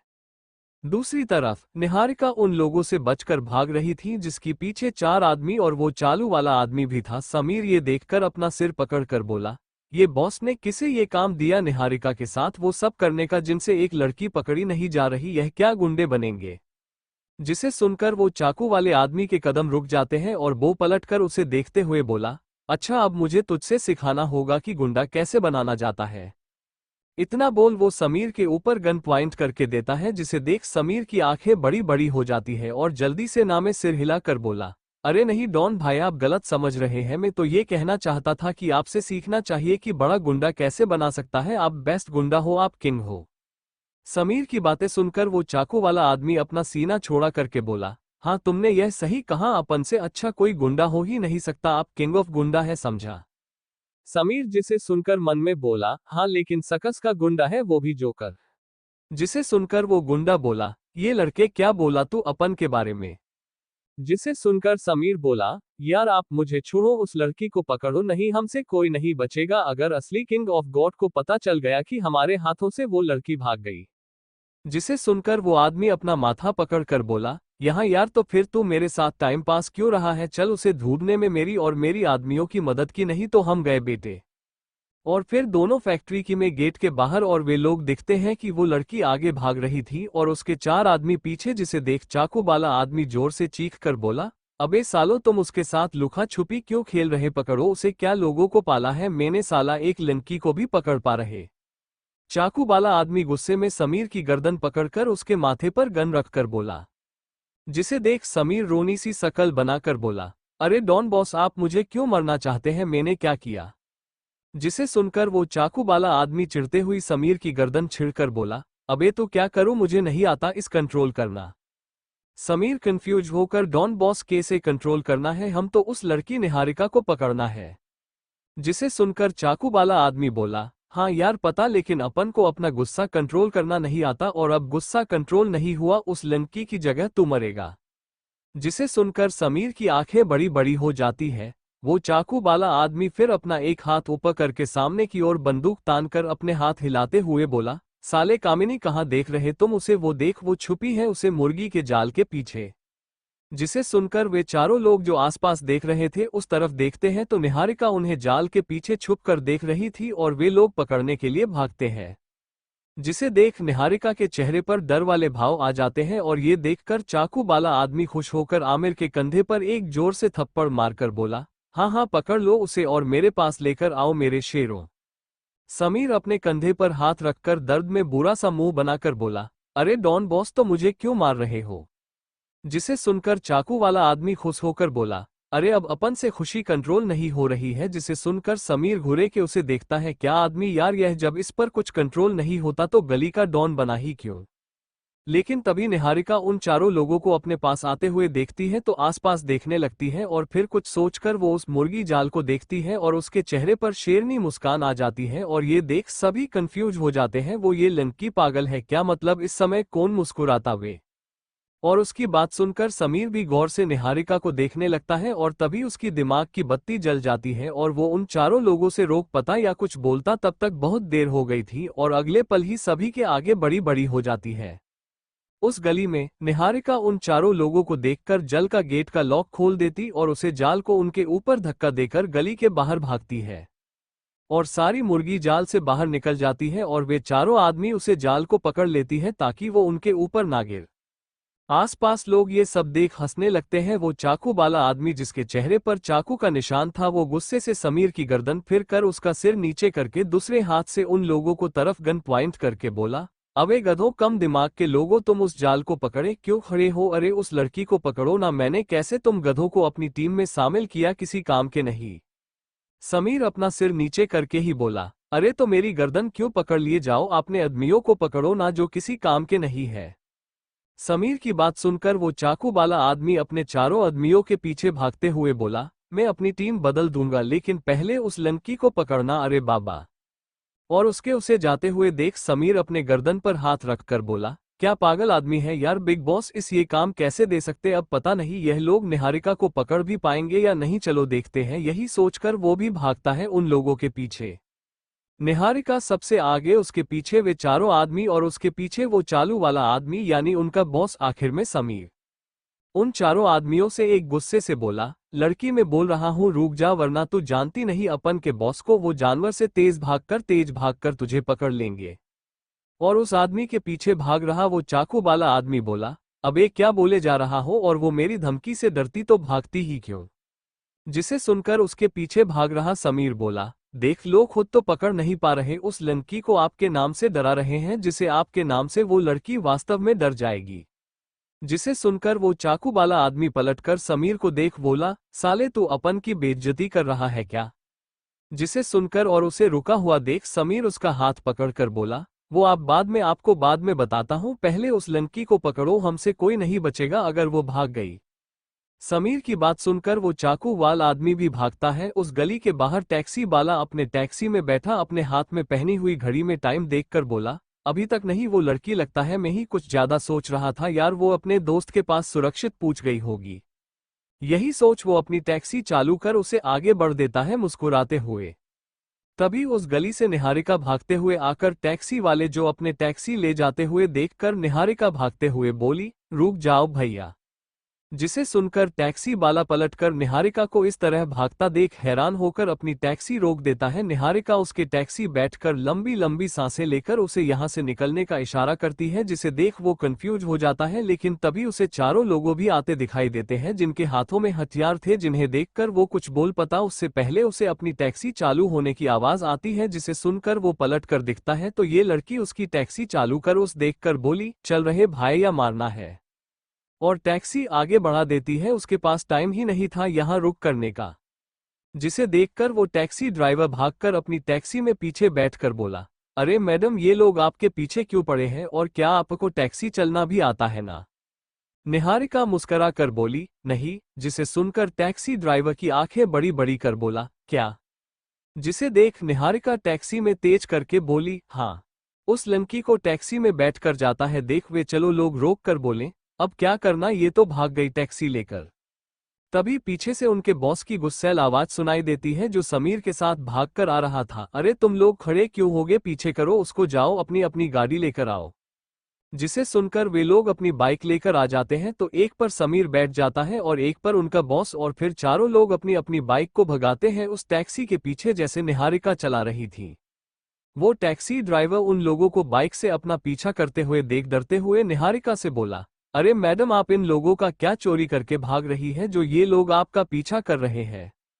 निहारिका बोली, अरे मैं कोई चोर थोड़ी बल्कि इन अपने धोखेबाज दोस्त के चक्कर में फंस गई। मन कर रहा था साले को गोली मार दूं, लेकिन प्रॉब्लम ये थी कि मुझे गन चलना नहीं आता। इतना बोल निहारिका अपनी कमर से पीछे से गन निकालकर टैक्सी ड्राइवर को देखती है, जिसे देख टैक्सी ड्राइवर शॉक होकर उसे देखने लगता है और अब उसे लग रहा था कि यह लड़की कोई माफिया से यानी वो इसके चक्कर में फंस गया। वो ये सोच ही रहा था तभी वो टैक्सी ड्राइवर आगे देखकर बोला, अरे मैडम संभाल कर। लेकिन निहारिका जो बंदूक को देख रही थी और उसका ध्यान आगे से हट गया, वो उसकी बात सुनकर निहारिका सामने देखती है तो सामने एक दीवार आ गई जो अभी आधी बन गई थी आगे का रास्ता बंद करने हेतु। और निहारिका जिसे देखकर डर से अपनी आंखें बंद करके बोली, अरे ऐसे रोकते कैसे। जिसे सुनकर वो टैक्सी ड्राइवर हैरान होकर निहारिका को देखकर बोला, अरे मैडम ब्रेक मारो। निहारिका अपनी आंखें बंद कर बोली, मुझे नहीं पता कैसे मारते हैं। जिसे सुनकर वो टैक्सी ड्राइवर अपनी आंखें बंद कर बोला, तो फिर हम दोनों का खेल खत्म। पीछे आ रही चारों बाइक रुक जाती है। दूर ही वो चाकू वाला आदमी कंफ्यूज होकर बोला, ये टैक्सी ड्राइवर क्या पागल, मतलब इस देख नहीं रहा आगे रास्ता बंद है, फिर कहाँ लेकर जा रहा ये। समीर बोला, हाँ मुझे भी ऐसा लग रहा है डॉन बॉस। तभी एक आदमी बोला, अरे लेकिन टैक्सी ड्राइवर तो पीछे बैठा था और वो लड़की टैक्सी ड्राइवर कर रही थी। जिसे सुनकर समीर और चालू आदमी बोला, अच्छा तभी, वरना हम समझे ऐसा थोड़ी हो सकता है। तो टैक्सी ड्राइवर करने वाली पापा की परी है, तभी टैक्सी जाकर दीवार में लगाने वाली है। जिसे सुनकर सभी आगे देखते हैं तो टैक्सी दीवार में बीच में छेद करके निकल जाती है दूसरी तरफ और वे लोग बस देखते ही रह जाते हैं। जिसे देख वो चाकू वाला आदमी बोला, लो उड़ा ले गई टैक्सी को पापा की परी, अब तुम क्या देख रहे हो, तुम भी अपनी अपनी बाइक निकालो, देखो दो तुम भी माँ के मगर मच्छ हो। जिसे सुनकर वे चारों लोग अपने बॉस को घुरेते हैं तो वो आदमी बोला, मतलब बैठे हो। जिसे सुनकर वे लोगों भी अपनी अपनी बाइक उस दीवार के छेद में से बाइक निकालने लगते हैं। और इधर निहारिका टैक्सी चला रही थी और वो टैक्सी ड्राइवर अपनी टैक्सी की हालत देख रोनी सी शकल बना रहा था। जिसे देख निहारिका बोली, अरे भाई रोक क्यों रहे हो, मैं आपको अपने पति से कहकर इससे अच्छी टैक्सी दिला दूंगी। जिसे सुनकर वो आदमी चिढ़ते हुए बोला, मैडम मजाक नहीं, अरे आपने मेरी रोनी की क्या हालत कर दी।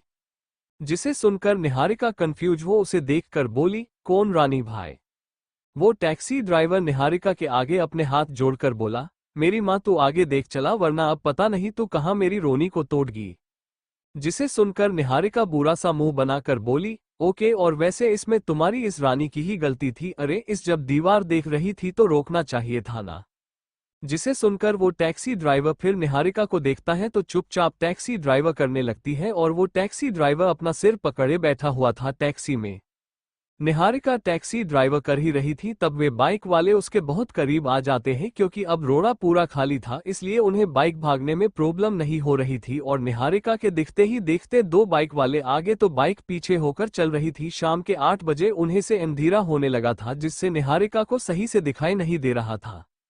जिसे देख वो टैक्सी ड्राइवर निहारिका से कहने वाला होता है कि अब वो चला लेगा, लेकिन उससे पहले उनकी के ऊपर दो आदमी चढ़ जाते हैं अपनी बाइक को छोड़कर निहारिका पर हमला करने के लिए।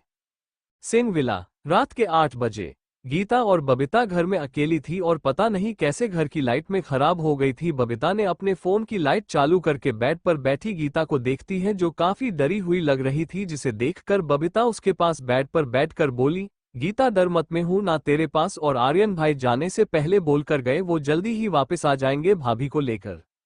जिसे सुनकर गीता कुछ भी नहीं बोलती, लेकिन वो समझ रही थी गीता कभी डर रही है अंधेरा देखकर, इसलिए बबीता उसे खुद से चिपका लेती है और दोनों लाइट आने का इंतजार करने लगती है। तभी उनके रूम के डोर जोर जोर से कोई नॉक करता है, जिसे सुनकर गीता कसके बबीता से चिपक जाती है और बबीता कंफ्यूज होकर बोली, कौन है जो घर का मेन डोर खोलकर घर के अंदर आ गया, वो तो लोग था ना, और आर्यन भाई बोलकर गए थे कि वो आएंगे तब उसे कॉल कर देंगे, तो फिर ये कौन है। यही सोच बबीता बोली, कौन है, लेकिन कोई आवाज नहीं आती है, बस उनके रूम का डोर जोर जोर से नॉक किया जा रहा था। जिसे सुनकर गीता बबीता को देखकर बोली, दी मुझे बहुत डर लग रहा, आप रूम का डोर मत खोलना। जिसे सुनकर गीता हाँ में सिर हिलाकर बोली, देखो तुम जो भी हो अपना नाम बताओ वरना मैं डोर नहीं खोलोगी। जिसे सुनकर डोर नॉक होने की आवाज आना बंद हो जाती है और जिसे ना सुनकर बबीता और गीता राहत की सांस लेते हैं। तभी एक जोर की आवाज आती है जिसे सुनकर बबीता और गीता दोनों डर जाती है। बबीता डोर तरफ देखती है तो कुछ लोग खड़े थे जिनके हाथों में डंडे भी थे, जिसे अंधेरे में जिनका चेहरा साफ दिखाई तो नहीं दे रहा था, लेकिन बबीता समझ गई कि यह लोग उन्हें नुकसान पहुंचाने आए हैं। इसलिए वो गीता को अपने पीछे करके उन लोगों पर फोन की लाइट करके बोली, कौन हो तुम लोग और हमारे पास आने का सोचना भी नहीं तो मैं अपने भाई को बुला लूंगी, फिर तुम्हें से कोई नहीं बचेगा। जिसे सुनकर वे मास्क वाले लड़के हंसने लगते हैं और उनमें से एक बेड की तरफ बढ़ते हुए बोला, बेबी अब तुम दोनों को हमसे कोई नहीं बचा सकता, क्योंकि तुम्हारा भाई अपनी बीवी को बचाने गया है और उसे नहीं पता कि हमारे बॉस ने तुम दोनों को लाने का प्लान बनाया था, तो अब तुम लोग गई। इतना बोल अपने पीछे खड़े अपने साथियों से बोला, देख क्या रहे हो, दोनों को पकड़कर एक बोरी में पैक करके लेकर चलो अपने बॉस के पास। उसकी बात सुनकर तीन आदमी और पीछे से बबीता और गीता के पास आ जाते हैं और उन्हें अपने इतने करीब देख बबीता को समझ नहीं आता अब वो क्या करे, क्योंकि उस खुद से ज्यादा गीता की चिंता थी जो कभी डरी हुई बैठी थी उसके पीछे। तभी एक आदमी उसे पकड़ने के लिए बढ़ने लगता है, जिसे देखकर बबीता अपना गीता का हाथ कसके पकड़कर अपना फोन उसे आदमी के चेहरे पर जोर से मारकर बेड से उतरकर गीता के साथ भगने को होती है। लेकिन तभी एक आदमी बबीता के बाल पीछे से पकड़ लेता है और उसे पकड़कर दो थप्पड़ उसके गाल पर मारकर बोला, साली तू हमसे कहाँ बचकर जाएगी, लेकर आओ री उसे भी। वो आदमी गीता की तरफ इशारा करके बोला जो थोड़ी दूर डरी हुई खड़ी थी। और इतना बोल वो आदमी बबीता को उसके सिर के वालों से पकड़कर ले जाने लगता रूम से बाहर। बबीता दर्द में चीखते हुए उस आदमी से अपने सिर के बालों को छोड़ने की कोशिश करने लगती है और वो नम आंखों से यह गीता को देख रही थी जो डरी थी और लोगों से अपने हाथों को छोड़ने की कोशिश कर रही थी। ये देख बबीता खुद को ले जा रहे आदमी की तरफ अपने दोनों हाथ जोड़कर दर्द में बोली, प्लीज उसे छोड़ दो, मैं तैयार हूं तुम्हारे साथ चलने के लिए। जिसे सुनकर वो आदमी गुस्से से बोला, चुपचाप चल नहीं तो। लेकिन तभी उसे अपने एक आदमी की चीखने की आवाज सुनाई देता है तो वो रुक कर पीछे पलट कर दिखता है तो इस लड़की की बहन ने उसके एक साथी के हाथ में अपने दांतों से काट रही थी और फिर उस आदमी से अपना हाथ छोड़ा कर भगने लगती है। जिसे देख वो आदमी अपने बाकी आदमी से बोला, अरे तुम दोनों पीछे खड़े होकर क्या देख रहे हो, पकड़ो उसे, वो भाग ना पाए और ज्यादा परेशान कर तो खत्म कर दो, बॉस से मैं बात कर लूंगा। जिसे सुनकर दो आदमी गीता के पीछे भागते हैं जो कि किचन में भाग गई थी। ये देख बबीता भी उस आदमी से छोड़ने के लिए उससे हाथ पर काटने को होती है तो वो आदमी अपना हाथ दूर करके बबीता के गाल पर दो थप्पड़ मारकर बोला, साली मेरे साथ ऐसा करने की सोचना भी नहीं तू। इतना बोल वो बबीता को उसकी गर्दन से पकड़कर नीच जमीन पर लिटा कर बोला, अब तू देख तेरे सामने ही तेरी बहन की मेरे तीनों साथी कैसे मजे लेते हैं। इतना बोल वो हंसने लगता है। बबीता रोते हुए बोली, नहीं प्लीज ऐसा मत करो, हमने क्या बिगाड़ा आप लोगों का। जिसे सुनकर वो आदमी हंसने हुए बोला, तुमने नहीं किया, लेकिन तेरे भाई ने हमारे बॉस का करोड़ा का नुकसान किया तो उसकी सजा मिल रही है तुमने दोनों को बस। जिसे सुनकर बबीता रोने लगती है। तभी वो देखती है कि वे दो आदमी गीता को उसे पकड़कर खींच कर रहा थे, जिन्हें देख वो आदमी बोला, इस लड़की के साथ यही करो, इसकी बहन के साथ। जिसे सुनकर वे दोनों आदमी गीता को छोड़ देते हैं और तीसरा आदमी गीता के पास बैठकर उसके चेहरे को पकड़कर गीता को खुद को देखता हुआ बोला, बहुत हिम्मत है तुझे में साली, मुझे काट के भागी, अब देख मैं तेरे साथ क्या करता हूँ। इतना बोल वो गीता का चेहरा छोड़कर उसके देखने हुए अपने कपड़े निकालने लगता है। गीता बस चुपचाप उसे ऐसा ऐसा करता देख रही थी क्योंकि उसने हार मान ली, फिर से उसके साथ वो सब होने वाला है और बबीता चीखते हुए और रोते हुए ये देख रही थी। घर के बाहर गार्ड रूम में सभी गार्ड बेहोश पड़े हुए थे। दूसरी तरफ उन बाइक वालों निहारिका के टैक्सी को रोककर उसे पकड़ लिया था और बीच रास्ते में और उसे टैक्सी ड्राइवर के चाकू मार के कायल कर दिया था और अपनी टूट पड़ी टैक्सी में बेहोश की हालात में सामने देख रहा था, जहां उस लड़की को पकड़कर दो आदमी सामान खड़े तीन और लोगों के पास ले जा रहे थे। सामने एक बाइक पर बैठा वो आदमी और उसके पास एक तरफ एक आदमी और दूसरी तरफ समीर खड़ा होकर निहारिका को अपने पास आते हुए देखते।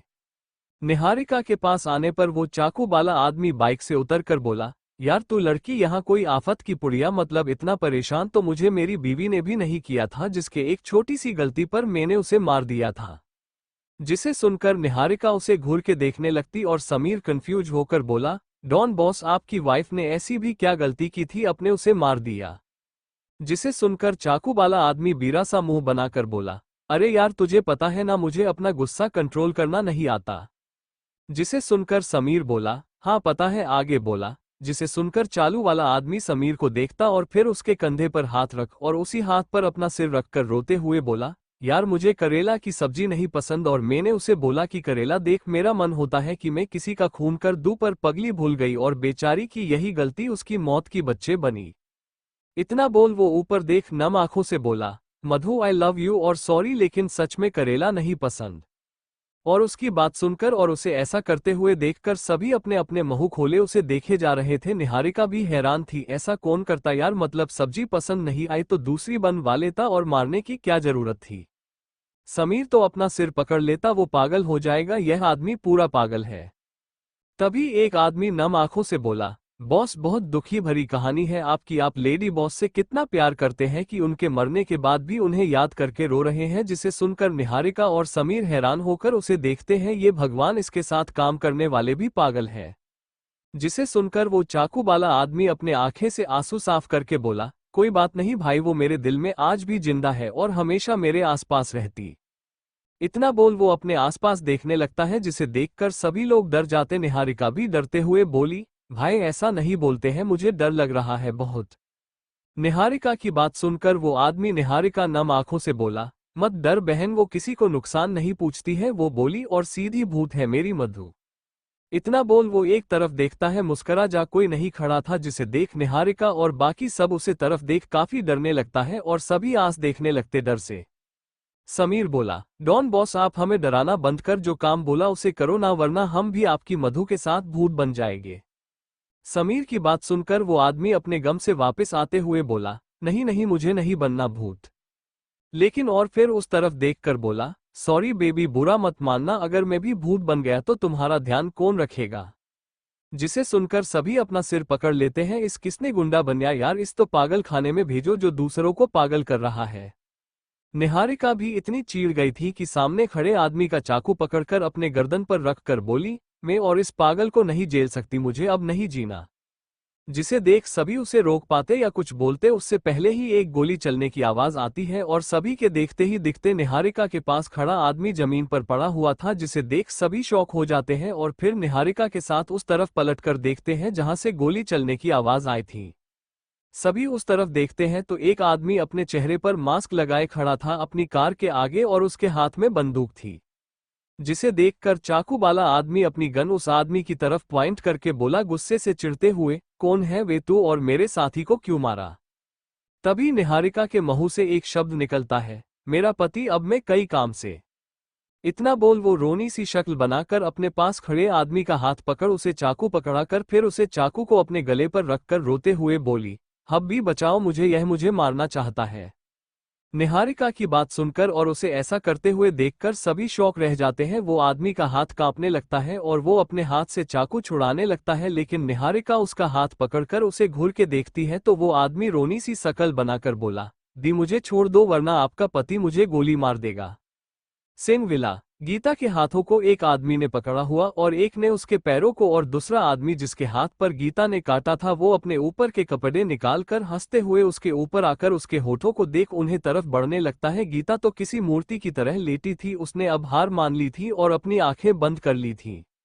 बबीता को एक आदमी उसकी गर्दन पकड़कर नीच जमीन पर लेटा हुए था। बबीता चीखते हुए उस आदमी को अपनी बहन से दूर रहने को बोल रही, जिसे सुनकर वो आदमी उसके मुंह पर हाथ रख लेता है तो बबीता उस आदमी को अपनी गीता के करीब होते देखती रहती है और वो जैसे ही गीता को वो आदमी किस करने जाने वाला था, जिसे देखने पहले बबीता अपनी आंखें बंद कर लेती है। बाकी तीनों आदमी हंस रहे थे और वो आदमी के होठ जिसे ही गीता के होठों को टेक करने वाले थे, तभी एकदम से पूरे घर की लाइट चालू होती है और उस आदमी के साथ साथ सब आसपास देखने लगते कि लाइट किस आ सकती है। लेकिन तभी उनके देखते ही देखते घर का डोर खोलता है और एक आदमी कुछ 7 से 8 गार्डों के साथ घर के अंदर आता है अपने हाथ में बंदूक लिए, और वे सभी घर के अंदर का नजारा देखकर सभी शौक रह जाते हैं। वे चारों लोग खड़ी डर जाते हैं और एक दूसरे को देख भागने का इशारा करके भागने लगते हैं। जिसे देख वो लड़का गुस्से से एक आदमी के पैर पर बंदूक से गोली मारते हुए बोला, कोई नहीं बचना चाहिए इनमें से गार्ड अंकल। जिसे सुनकर सभी गार्ड एक साथ गली चलते उन लोग पर, जिससे वे 3 लोग तो नीचे गिर पड़ते हैं, लेकिन एक आदमी भाग जाता है अपने कंधे पर हाथ रखकर, किसके कंधे पर गोली लग गई थी। और जीस कुछ गार्ड उसका पीछा करने के लिए चले जाते हैं। उस लड़के की आवाज सुनकर गीता बबीता अपनी आंखें खोलकर उसे देख पाती उससे पहले गोली चलने की आवाज सुनकर वे दोनों डर से फिर अपनी आंखें बंद कर लेते हैं। और जब गोली चलने की आवाज बंद होती है तो गीता अपनी आंखें खुलकर उठकर देखती है तो एक चेहरा उसके सामने आता है जिसे वो बहुत मिस कर रही थी शायद, और उसे देखकर वो खुद को कंट्रोल नहीं कर पाती है और एकदम से उठकर उस आदमी के गाल लगकर रोने लगती है जो उसके पास बैठकर नम आंखों से उसे ही देखे जा रहा था। गीता जो खुद का दिल पत्थर करके उस आदमी को अपने करीब आते देख रही थी बिल्कुल भी रोए नहीं। वो उस लड़के के गाले लगकर जोर जोर से रोते हुए बोली, मनीष तुम कहाँ थे, तुम कहाँ थे, मुझे छोड़कर क्यों गई, देखा तुम्हारे जाने के बाद क्या हुआ। इतना बोल वो जोर जोर रोए जा रही थी किसी छोटी बच्ची की तरह। मनीष गीता के खुद के गले लगकर इस तरह रोता हुआ देखकर हैरानी से अपने सामने खड़े बबीता को देखती है जो पहले रोते हुए गीता के पास आने वाली थी, लेकिन फिर गीता को मनीष के गले लगकर रोता हुआ देखने के बाद उसके कदम वहीं रुक जाते हैं और मनीष को देखने लगती है। मनीष फिर गीता के सिर पर हाथ रखकर बोला, सॉरी, आगे से मैं ऐसा नहीं करूंगा। जिसे सुनकर गीता रोते हुए बोली, पक्का वाला वादा करो मुझसे कि आप मुझे आप छोड़कर कहीं नहीं जाएंगे। जिसे सुनकर मनीष और बबीता मुस्कुराने लगते हैं और फिर मनीष प्यार से बबीता के सिर पर हाथ फेरते हुए ही बोला, अच्छा ठीक है, मेरा वादा, मैं तुम्हें अब कभी अकेला नहीं छोड़ोगे। जिसे सुनकर गीता की रोने की आवाज तो बंद हो जाती है लेकिन वो मनीष से दूर नहीं होती है और इसकी शर्त को कसके पकड़े उससे चिपकी रहती है, जिसका एहसास मनीष को था कि गीता बहुत डर चुकी, इसलिए वो उसे उसी तरह गोद में उठाकर सोफे की तरफ ले जाने लगता है। जिसे देखकर बबीता भी मुस्कुराकर अपने आंखों से आंसू साफ करके उनके साथ उनके पास वाले सोफे पर बैठ जाती है और देखती है कि मनीष गीता को गोद में लिए बैठा था क्योंकि गीता उसे छोड़ने को तैयार नहीं थी, वो कभी डर गई थी शायद इसलिए। तभी गार्ड अंकल 4-5 गार्ड के साथ उन तीनों लोगों को उठाकर मनीष के आगे लिटा कर देते हैं। जिसे देखकर मनीष बोला, आप इन लोगों यहाँ क्यों लिटा रहे हैं अंकल, इन्हें पूरी तरह से जान से मारकर दफना दो इन्हें कहीं। जिसे सुनकर सभी की आंखें बड़ी बड़ी हो जाती है और गीता जो मनीष के गोद में बैठे थी अपना चेहरा उसके सीने में छुपाए उसके चेहरे पर मुस्कान आ जाती है। वो जानती थी कि मनीष अभी भी गुस्से में और उसका बस चले तो वो इन लोगों के छोटे छोटे टुकड़े करके नली में फेंकवा दे। लेकिन तभी बबीता बोली, नहीं नहीं अंकल, इसका कुछ भी नहीं करना, मैं इस बारे में भाई को बताती हूँ, वो ही फैसला करेंगे कि इनके साथ क्या करना है। जिसे सुनकर गार्ड अंकल हाँ में सिर हिलाकर बाकी गार्ड को विला के मेन डोर पर भेज देते हैं और फिर बबीता मनीष से फोन लेकर आर्यन को कॉल कर देती है। दूसरी तरफ निहारिका सामने खड़े मास्क वाले आदमी को देख ही उसकी हालत खराब हो गई थी और अपने पास खड़े आदमी के हाथ में चाकू पकड़ाकर उसे अपने गले पर लगाए रोते हुए बोली, हब्बी मुझे बचा लो, देखो यही तुम्हारी वाइफी को मारना चाहते हैं बुरे लोग कहीं के। जिसे सुनकर समीर के साथ सभी लोग निहारिका को हैरानी से देखने लगते हैं तो निहारिका ऐसा देखती है उन्हें कि सच इसके ऐसा हुआ कि यह लोग उसे मारने की कोशिश कर रहे थे।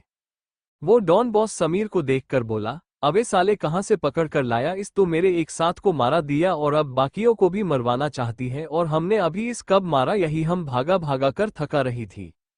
जिसे सुनकर समीर कुछ नहीं बोलता है कि वो सामने खड़े मास्क वाले इंसान को देख हैरान था, यही ये सच में वही इंसान है जिसने निहारिका को खदेड़ा था, लेकिन ये यहाँ कैसे आया। समीर यह सोच ही रहा था तभी वो मास्क वाला आदमी उनकी तरफ बढ़ने लगता है, जिसे देख समीर के साथ ही सभी के माथे पर पसीना आ जाता है। डर से सभी का ठीक है लेकिन निहारिका की आ रहा था और इसकी दिल की धड़कन तेज हो रही थी आर्यन के हर एक बढ़ते कदम के साथ। आर्यन निहारिका को देखते ही आ रहा था, जिसे देख वो डॉन बॉस अपने कांपते हाथों से राज की तरफ गन पॉइंट करके बोला, ये तू जो भी हमारे पास मत, वरना तेरे लिए अच्छा नहीं होगा, समझा क्या, अपन के आगे किसी की नहीं चलती तो तू कौन सी खेत की मूली है, वे निकल यहाँ से, समझा क्या। जिसे सुनकर भी आर्यन के कदम नहीं रुक रहे थे और जबकि उसी आदमी के कदम पीछे हो रहे थे। जिसे देखकर उसके पीछे खड़ा एक आदमी बोला, बॉस आप क्या कर रहे हैं, अपने कदम क्यों पीछे ले रहे हो, क्या आप डर रहे हो। जिसे सुनकर उसका बॉस बोला, अबे देख नहीं रहा, इसकी आंखों में मौत का लकीर ही नहीं, इस देख ऐसा लग रहा है जिसे मैं कभी भी मर सकता हूं, इसलिए यहां से निकलने में भलाई है, तो बाइक लेकर चालू करके जल्दी। जिसे सुनकर वो आदमी जल्दी से हाँ में सिर हिलाकर भागता है और अपनी बाइक पर बैठकर उसे अपने बॉस के पास लेकर आता है, जिसे पर उसका बॉस उल्टा बैठकर राज के ऊपर गन पॉइंट करे बोला, अबे तू नहीं मानेगा, रुक मैं अभी आया फिर तुझे देखता हूं। उसकी बात सुनकर वो आदमी बाइक चालू करके ले जाने लगता है, जिसे देखकर आर्यन अपनी बंदूक ऊपर करके एक गोली चला देता है बाइक के टायर पर, जिससे वे दोनों आगे जाकर गिर पड़ते हैं दर्द में चीखते हुए। आर्यन फिर अपने सामने खड़ी निहारिका को दिखता है और फिर उसके पास खड़े आदमी को जो डर से पूरा कांप रहा था वो निहारिका को देख बोला, दी मुझे जाने दो, मैंने आपका क्या बिगाड़ा है, आपने क्यों मेरा हाथ पकड़ा हुआ है। जिसे सुनकर निहारिका उसे आंखें देखती है लेकिन वो आदमी कभी डर गया था और बिना आर्यन के कुछ करे वहीं बेहोश होकर गिर पड़ता है और अब निहारिका के हाथ में चाकू था जिसे वो खुद अपने गर्दन पर रखे हुए थी और एक नहर नीचे पड़े आदमी और फिर सामने खड़े अपने पति को दांत दिखाकर बोली, सॉरी वो मैं। निहारिका आगे कुछ बोल पाती उससे पहले ही आर्यन उसके हाथ से चाकू लेकर उसे दूर फेंक उसका हाथ पकड़ लेता है, अपनी कार की तरफ जाने लगता है निहारिका को लेकर। तभी समीर के आगे उसके कदम रुक जाते हैं और वो अपना सिर ऊपर करके बोला, लगता है अब तुम्हें अपनी लाइफ से प्यार नहीं रहा समीर, आगे से मेरी बीवी के पास भी आए या उसे कोई जाल में फंसाने की कोशिश की तो तुम अपनी मौत के खुद जिम्मेदार होगे। जिसे सुनकर समीर कुछ बोलने को होता है, एक नज़र निहारिका को देख जो अपना सिर नीचे करके खड़े थी आर्यन का हाथ पकड़ी, लेकिन वो कुछ बोल पाता उससे पहले ही आर्यन उसके सीने पर हाथ रखकर उसे पीछे की ओर दूर धक्का देता है जिससे समीर नीचे जमीन पर गिर पड़ता है और आर्यन को गुस्से से देखने लगता है। निहारिका एक नज़र समीर को देखती है, उसे अपने पति को घूरता देखकर वो भी समीर को घूर के देख अपने हाथ की एक उंगली उसकी तरफ पॉइंट फिर अपने गाले पर हाथ रख उसे इशारे से बोली कि सोचना भी नहीं उसके पति को नुकसान पहुंचाने की, वो खुद पर चोट देख सकती है लेकिन अगर किसी ने आर्यन को थोड़ी भी चोट पहुंचाने की कोशिश की तो काली का रूप लेकर उसका अंत भी कर सकती है। और निहारिका का पहली बार ऐसा रूप देख एक पल के लिए तो समीर शौक रह जाता है, उसे इशारे में कहता है कि ऐसा है तो वो रोक के दिखाए उसे, अब समीर पीछे नहीं हटने वाला। जिसे समझकर निहारिका का चेहरा गुस्से से लाल हो जाता है और इससे कुछ बोलती उससे पहले आर्यन कार का डोर खोलकर उसके सिर के पीछे हाथ रख बोला, तुम्हारा होगा हो तो बैठो कार में। इतना बोल वो उसे कार में बैठा देता है और कार का डोर बंद करके कार दूसरी तरफ आकर दूसरी तरफ बैठकर कार चालू करके वहां से आगे बढ़ा देता है। लेकिन अभी भी निहारिका और समीर को गुस्से से देखे जा रही थी क्योंकि समीर के चेहरे पर एक शैतानी मुस्कान थी जिससे निहारिका को और ज्यादा चिढ़ हो रही थी। कार के जाने के बाद समीर वही बीच रोड पर लेटकर जोर जोर पागलों जैसी हंसने लगता है जिसे कुछ बहुत खतरनाक चल रहा हो उसके दिमाग से, जिससे निहारिका और आर्यन अनजान थे। तभी 2-3 कार आकर रुकती हैं जिसमें कुछ बॉडीगार्ड आते हैं और समीर के आगे सिर झुके खड़े हो जाते हैं और उन बॉडीगार्ड के पीछे से एक लड़की आते हुए बोली, सर आप यहाँ क्यों लेटे हैं और घर चलो, मैडम आप घर ना देख बहुत नाराज हो रही है। जिसे सुनकर समीर एकदम से खड़ा होकर बोला, अच्छा चलो फिर, लेकिन तुमने बताओ तो नहीं मैं अभी क्या कर रहा हूँ। वो लड़की हल्का सा मुस्कुरा कर बोली, जी नहीं सर मैं ऐसा नहीं करती, हाँ अगर आप मेरी मैडम के नियम खिलाफ गए तो आप देख लेना। जिसे सुनकर समीर नामे सिर हिला देता है कि वो ऐसा कुछ नहीं करेगा और फिर सभी गाड़ी वहां से चली जाती है। राज की कार तेजी से सिंह विला की ओर जा रही थी। निहारिका कार चला रहे आदमी यानी अपनी गुस्से पति को रोनी सी शकल बनाकर देख जा रहे थी, लेकिन आर्यन था कि वो अपनी वाइफी को देख भी नहीं रहा था क्योंकि उसे पता था कि उसने एक नज़र भी अपने पास बैठी इस लड़की को देखा तो पक्का उसका गुस्सा 1 मिनट के अंदर शांत हो जाएगा, और जो वो चाहता नहीं था क्योंकि निहारिका को इस चीज का थोड़ा भी अंदाजा नहीं था कि उसने कितनी बड़ी गलती की और उसके जाने के बाद उसने क्या किया था। और अगर सही समय पर वो आर्यन की वाइफ का पता नहीं बताती तो शायद इस समय उसके पति की लाश पड़ी होती, वो उसे धमकी देकर नहीं छोड़ता। यही सोचकर आर्यन के चेहरे के भाव कठोर थे, लेकिन निहारिका को थोड़ी पता था कि उसके आर्यन ने उसे ढूंढने के लिए किससे पंगा लेकर आया था। वो तो यही सोच रही थी कि आर्यन उसके पास पुलिस के हेल्प से पूछा होगा ज्यादा से ज्यादा, बस इसलिए वो आर्यन के चेहरे के भाव देख बुरा सा चेहरा बनाकर बोली, बस भी करो हब्बी, आपका ऐसा चेहरा मुझे अच्छा नहीं लगता, आपको पता है ना, फिर भी आप ऐसा कर रहे हैं और मैं बोल रही हूं ना सॉरी। मैं तो यही जानने गई समीर के पास कि वो आदमी कौन है जिसका वो होटल था और उसने समीर के सारे पैसे लिए, लेकिन मुझे नहीं पता था कि समीर फिर से अपनी जात दिखा देगा। लेकिन देखो मैंने खुद को चोट नहीं पूछने दी और आपको पता है वो लोग ही मेरे वजह से परेशान हो गए और मैं। लेकिन वो आगे कुछ बोल पाती उससे पहले आर्यन एकदम से कार के ब्रेक लगा देता है जिससे निहारिका सामने कार के आईने में लगते लगते बची। निहारिका वापस सीट पर सही से बैठकर बोली, हब्बी आप क्या मुझे मारना चाहते थे इतनी जोर से कार की ब्रेक। हब्बी आप ये क्या? निहारिका के मुंह से यह शब्द इसलिए निकल रहे थे क्योंकि आर्यन को अपने गुस्से को कंट्रोल करने और निहारिका की बकबक को चुप करने का एक ही तरीका समझ आया जो अभी उसकी साथ बो कर रहा था, जिसकी वजह से निहारिका की आंखें बड़ी बड़ी थी और शौक होकर अपने गुस्से पति को गुस्से में खुद को किस करते हुए देखे जा रही थी। नहीं नहीं, यह उसके साथ गलत हो रहा है, उसकी गलती इतनी भी बड़ी नहीं थी कि यह आदमी उसे इतनी कड़ी सजा दे। यही सोच निहारिका आर्यन के कंधे पर हाथ रख उसे खुद से दूर करने की कोशिश करते हुए बोली, हब्बी हम कार हम छोड़ो, यहाँ ये सब अच्छा नहीं। प्लीज मेरे प्यारे पति, हम बस अब क्या मेरे होठों हम को भी खा हम। निहारिका ये सब बोल रही थी लेकिन आर्यन उसे खुद से दूर नहीं कर रहा था, वो बस उसे किस किए जा रहा था और अपने अंदर का गुस्सा को शांत करने की कोशिश कर रहा था। तभी यह लड़की बच सकती, वरना उसके साथ क्या होगा इस लड़की को इसका थोड़ा भी अंदाजा भी नहीं है। कुछ देर बाद आर्यन निहारिका को छोड़ ही देता है और अपनी सीट पर सही से बैठकर निहारिका को देख रहा था, जो अपने सीने पर हाथ रखकर लंबी गहरी सांस ले रही थी और फिर पलटकर आर्यन की तरफ उंगली पॉइंट करके गुस्से से उसे देखकर बोली, हब्बी आप बहुत बुरे हो गए, ऐसा कौन करता है और आप अपने गुस्से को। लेकिन वो आगे कुछ बोल पाती तभी उसे अपने ऊपर आर्यन की गुस्से भरी नजरें महसूस हो रही थी, तो आर्यन को फिर गुस्से में खुद को घूरता देख जल्दी से अपने मुंह पर एक हाथ रख और फिर नामे सिर हिलाकर इशारे में बोली, सोचना भी नहीं अब मैं आपको को ऐसा कुछ हम छोड़ो, फिर हम नहीं हब्बी छोड़ो। आर्यन निहारिका की बकबक सुनकर उसका हाथ दुलकर उसे किस करते हुए बोला, तुम्हारी हिम्मत बहुत बढ़ गई और अब शांत से बैठो वरना पूरी रात हमारी कार में निकल जाएगी। आर्यन की बात सुनकर निहारिका की आंखें बड़ी बड़ी हो जाती है, नहीं नहीं उसे अपनी पूरी रात इस कार में नहीं निकलनी, वो मर जाएगी सुबह तक इस आदमी के साथ एक ही कार में। यही सोच उसके आंखों में आंसू आ जाते हैं और जिसका एहसास होते ही आर्यन उसे छोड़कर वापस सही से बैठकर कार चालू करके बोला, अब घर तक पूछने तक एक शब्द बोला ना तो उसके बाद जो होगा उसकी जिम्मेदार तुम खुद होगी। निहारिका शुक्ला। आर्यन की बात सुनकर निहारिका, जो फिर से अपने सीने पर हाथ रख खुद के गुस्से को कंट्रोल करने की कोशिश कर रही थी, वो घूर के आर्यन को देखती और उसकी तरफ उंगली पॉइंट करके जिसे ही बोलने को होती है लेकिन वो कुछ याद करके अपने मुंह पर हाथ रख लेती है और फिर बुरा सा मुंह बनाकर दूसरी तरफ देखने लगती है, जिसे देख आर्यन के चेहरे पर मुस्कान आ जाती है जिसे वो निहारिका के देखने से पहले ही छुपा लेता है। निहारिका उस देखकर टेडी मेरा मुंह बनाने लगती है क्योंकि अब यही कर सकती थी बस, और वो चाहकर भी एक शब्द अपने मुंह से नहीं निकलने नहीं दे रही थी। एक शब्द का मतलब फिर उसे 15 मिनट इस आदमी का यही गुस्से में टॉर्चर झेलना पड़ सकता था, जिसके लिए वो तैयार तो बिल्कुल भी नहीं थी। अब उसे अपने पास बैठा ये गुंडा आदमी ज्यादा खतरनाक लग रहा था, जबकि उन गुंडों के आगे घुटने नहीं टेक जिन्हें उसने परेशान करके रख दिया था, लेकिन इसका वो कुछ नहीं कर सकती। यही सोच वो उदास होकर अपना सिर नीचे कर लेती है और आर्यन उसे ऐसा करके देख मन ही मन खुश हो रहा था।